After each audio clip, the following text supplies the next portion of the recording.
Hi folks, welcome back to the channel. I think it's been quite a hiatus. I should have been more regular, but from now on I promise I'll be more regular to my subscribers. So the pen we're going to review today is a pen which we have unboxed a long time ago, and today we're going to review, and it also is a long-term review because I've had this pen for a few months now. And let's talk about the pen today that we're going to review. That will be the Ranga. To be specific, it is the Ranga Markandeya, which is basically the clipped version of Abhimanyu. So the one I have today here with me is an ebonite pen. This is the Ranga Abhimanyu in ebonite, and this particular ebonite is premium ebonite according to them, and it does feel premium, yes. And the patterns, the swirls, it's lovely. And this pattern is called gray and cream color. As you can see, there's it's a gray ebonite with cream swirls. So this, and the pen I got here is with a Ranga broad nib. So this is what we're going to use today for reviewing the pen. And this pen can be used in multiple modes. This is a hand-turned ebonite pen, and the pen can be used in multiple filling modes. It comes with a converter. If not, you can use it as an eyedropper. So, and you can also use a standard cartridge if you're up to it. But I personally prefer to use this as an eyedropper. Being an ebonite and a huge reservoir, I feel this pen does an exceptionally good job as an eyedropper because it can be used for very, very long writing sessions. It's a lovely pen, and I'm glad to have possessed it. Now let's go ahead with the review. So this is a fairly large pen, and to unscrew it takes about one and a half turn, less than 1.5 turn to open. And once you open it, you can see the section is also made of a beautiful ebonite, and I have taken the option to take a Ranga nib with it. It's a Ranga broad nib, which is probably a Kanrite nib, which is engraved according to Ranga. And you can see beautiful section threads, but they're not intrusive to the experience of writing. And this is quite a step down from the body, and it is very comfortable to hold and not at all heavy. Speaking of weight, when we look at this,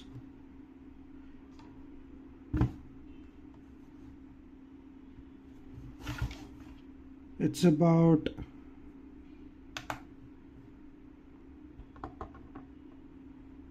44 grams inked, and this is pretty much a full barrel of ink. And I've inked it with the Noodler's X Feather, which is a beautiful black, and I've taken X Feather precisely because it helps me at work, and because of the subpar quality paper, it helps prevent any feathering. So that is regarding the weight of the pen. Putting that aside, now let's compare it to a commonly used pen so that you can get a fair idea of the size. So this is the Ranga Ranga Phoenix, and this is the standard Lamy Safari. You can also see this is the standard Pink Sun 630 in comparison, and you have the Kanrite Heritage for those who have the Kanrite Heritage pen. I believe these are the pens which commonly everyone has, so I've used these for comparison, and you can see it. And this is how I compare when you have unscrewed the caps, and this is how it looks. So it is a fairly large pen, but nevertheless it is an excellent pen to handle, and you'll not feel any fatigue while writing, at least to my hands. So that's about the size comparisons of this pen. Another physical important aspect of this pen is you can look at the beautiful cream swirls on the grey body. And what I have noticed over the past few months is that as you keep using the pen, the grays get darker, and the cream gets more enhanced, and therefore it looks more and more beautiful as time progresses. And I'm pretty sure this is going to be a timeless classic. This pen comes with the Ranga nib, like I have said before, the important thing is Ranga unit, the Ranga nib units are essentially Yobo threaded units. So therefore, if you get it in a Ranga threaded unit, there are the multiple options you can use. You can essentially use a Ranga unit, or if you are bored with it, or if you have more nibs to combine from, you can just replace the nib unit with a Yovo unit, which is also very compatible with this. And you can also get Yovo threaded units from Conrad themselves directly. Just make sure you use the unit along with the section. And speaking of the nib unit, you also get this option of buying with ebonite feeds and non-ebonite feeds. This is a standard plastic feed, and I'm pretty sure the ebonite feed has much better flow. But not that I'm complaining with the flow of this, but the flow of this nib is extremely lovely, and I'm gonna enjoy writing with this. So the test books we're going to use today is one is Clairefontaine 90 GSM paper, which is going to be a good benchmark, and we are also going to use the Nakabayashi logical prime notebook, and which is also an excellent notebook for testing fountain pens. In fact, for using fountain pens, you need the right paper to get the best out of your pen. So the first paper we're going to test today with is Clairefontaine 90 GSM paper, and so this is the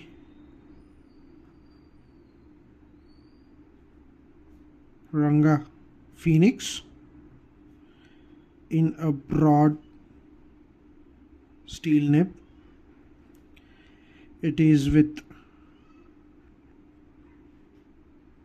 Noodler's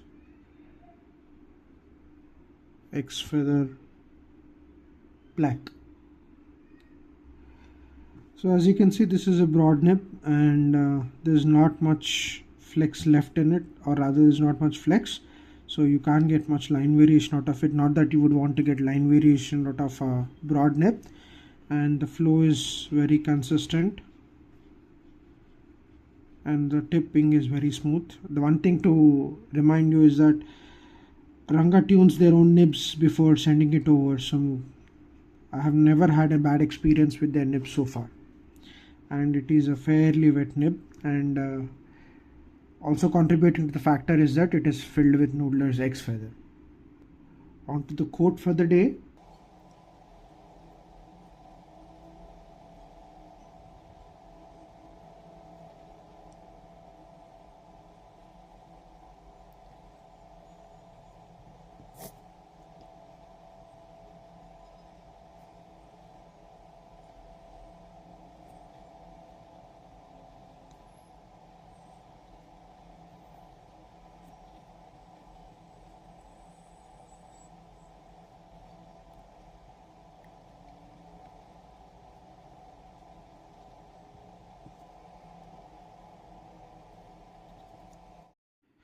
I'm going to close this book in a bit because this is Noodler's X Feather. It takes fairly long time to dry.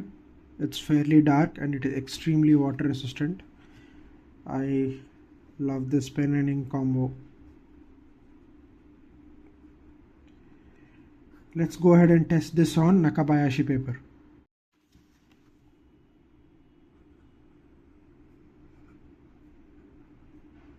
So this is Nakabayashi paper with Ranga broad nib in a Ranga Phoenix, and the paper is much more beautiful when I am using this pen and ink combination in it. As you can see, this is a beautiful black and wet flow. So let's write the quintessential statement which all fountain pen lovers love writing is: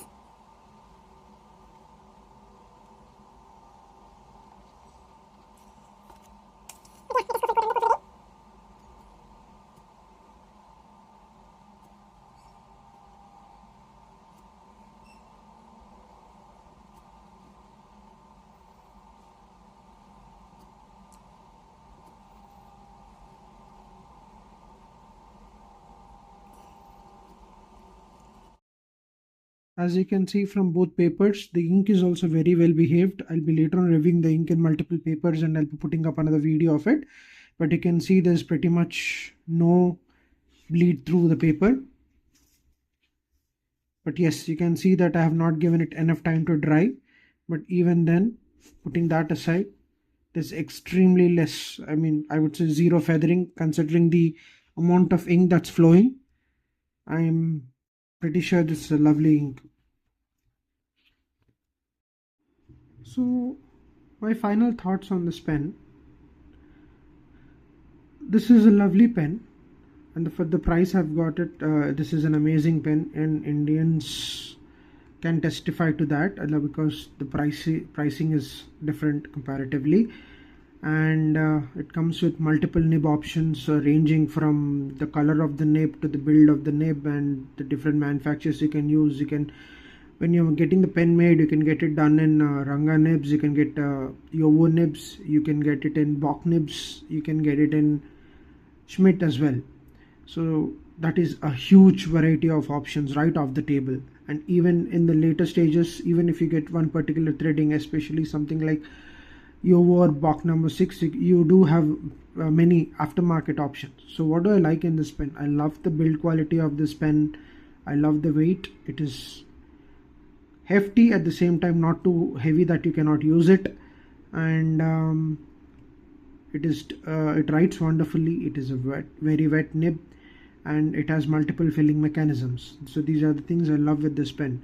So what do I not like with this pen?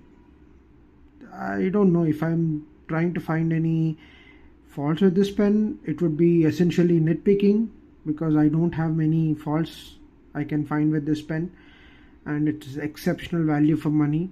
And yes, the clip could have been a little different design or longer, but I love the clip. It is very functional. It is a normal clip. It is not a spring loaded, but at the same time it is extremely functional, and it doesn't let the pen fall out of my pockets considering my job is running around. So yeah, the clip does a wonderful job. And when you're getting the pen made, be sure to contact Mr. Kandan if you are aware of him. He's the important person in Ranga pens, and he will be able to customize the pen according to your needs. For example, I've got 2 sections made with this. As you can see, this is one section with Yovo threading, that is a Ranga nib, and there's another section I got made for extra charges obviously, but that is an ambitious 35mm nib, so I can keep switching options if I have. So that is a wonderful thing to have. So that's it for this review, folks. Have a wonderful day, and I'm looking forward to posting the next one soon. And yes, there are quite few interesting videos in the pipeline, and I'll keep you posted. Thank you.